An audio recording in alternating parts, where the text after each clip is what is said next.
Okay, I'm going to show you a clip now of a really well-presented argument. This is presented by Sam Harris, and it was at a recent conference in Spain. I'm a bit reticent to pronounce it.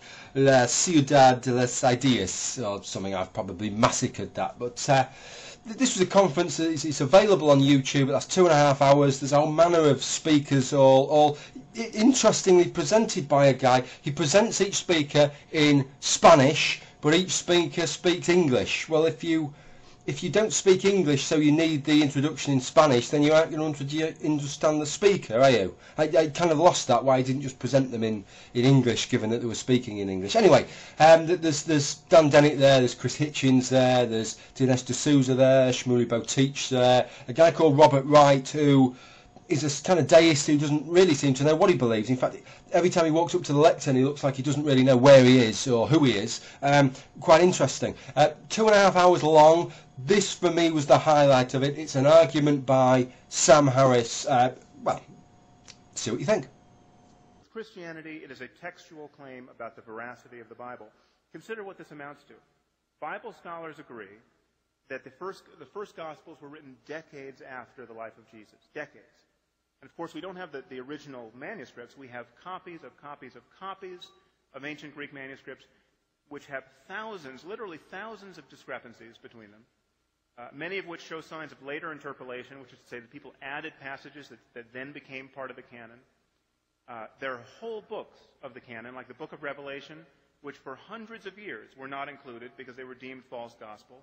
There are other whole books, like the Shepherd of Hermas, which you probably haven't heard of, but for centuries it was considered part of the canon and then was later jettisoned as false gospel.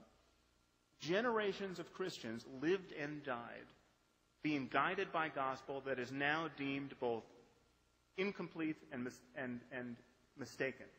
Think about that.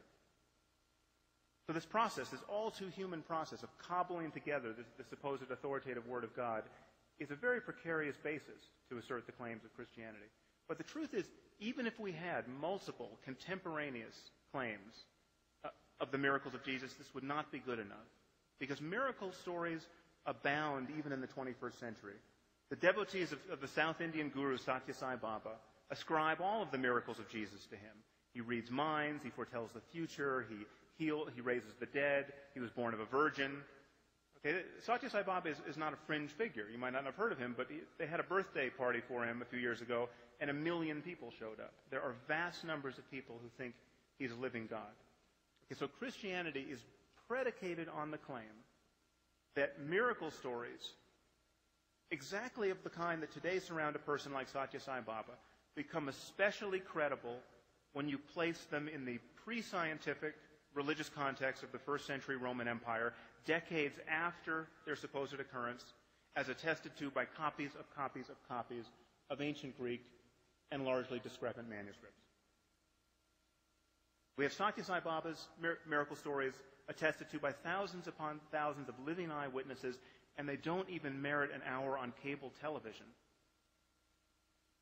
And yet you put a few miracle stories in an ancient book, and half the people on earth think it a legitimate project to organize their lives around them. Does anyone else see a problem with that? Well, that's a pretty well presented argument, and I advise you to watch the rest of the video. I think that for me was the highlight, but there's some good points made by a lot of the speakers. It was very interesting. I can't add too much to what Sam said there. I can't put it over better than he's done, but I've got a personal example that I'd just like to mention. A few years ago, I went to the Royal Armouries in Leeds, which anybody visiting the UK, I wholly recommend the Royal Armouries in Leeds. Not only will you see all the medieval stuff and displays of falconry and of people fighting in suits of armour with swords and pole axes, you'll also see fantastic displays of samurai swords, samurai armour, gangster weapons, histories of knuckle dusters and urban warfare. It's an absolutely fantastic thing to visit, really is. But I had a bit of an eye-opening experience in the Royal Armouries, and it was looking actually at one of the medieval parts. It was looking at jousting. There's a suit of jousting armour there, and it seems to have perhaps be a bit thicker and more cumbersome than it needs to be. It seems to have extra layers on it, and there's a plaque underneath, and this was the defining moment for me. I read this plaque, And I was quite stunned because it said these extra plaques of armour, they weren't there for defence, they were there to fly off spectacularly when the lance struck the individual wearing it.